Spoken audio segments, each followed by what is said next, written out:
Well, hello once again. Here we are at session number 4. I hope your study of holy love has been a good one for you. I hope you're glad you've been part of this journey. We come to the final chapter, the final session, and it's about the life. I'm a Christian in the Wesleyan tradition. And for those of you who may be in other theological heritages, I'll just simply say that when John Wesley looked at the Anglican trilateral, Scripture, tradition, and reason, he added one thing to it. He called it experience. And basically what he meant by that was putting into practice what you believe. Now, to be fair, my Anglican friends have reminded me that that was part of the trilateral with regard to reason, because our Anglican and Episcopalian people in that part of the tradition don't really believe you can think about something without enacting it. Wesley wanted to underscore this with a greater emphasis in his day. He felt some people were stopping just with faith as belief. And Wesley wanted to say, no, it's practice.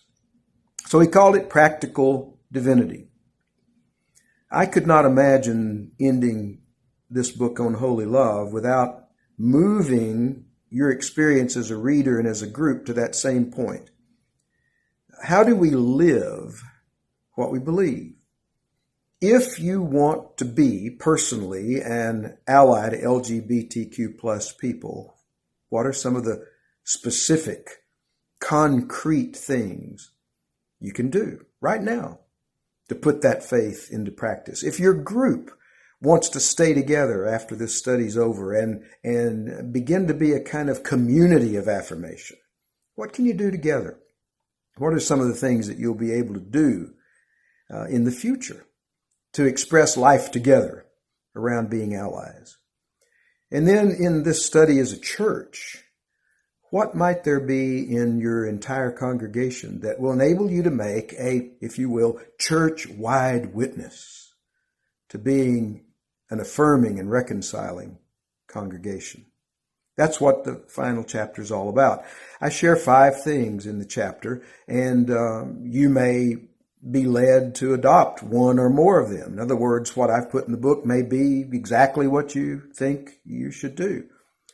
But I also hope that the discussion of how do you take beliefs and turn it into practice, how do you make theory into specifics, I hope there also might be some fresh things that will come to your mind, some things that you say, aha, this is what we need to do where we are. See, this study is being done in a context different than I wrote the book.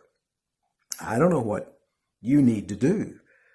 This final session, though, is simply a way of saying, but you need to do something. So I hope that as you study the life that flows out of your faith, that maybe something I've offered in the chapter will be useful, but I also hope that it will stimulate your own creative thinking about what it means for you as an individual to be an ally and what it means for your church to be affirming. So God bless you as you enter into this discussion. I'll be praying for you as you do.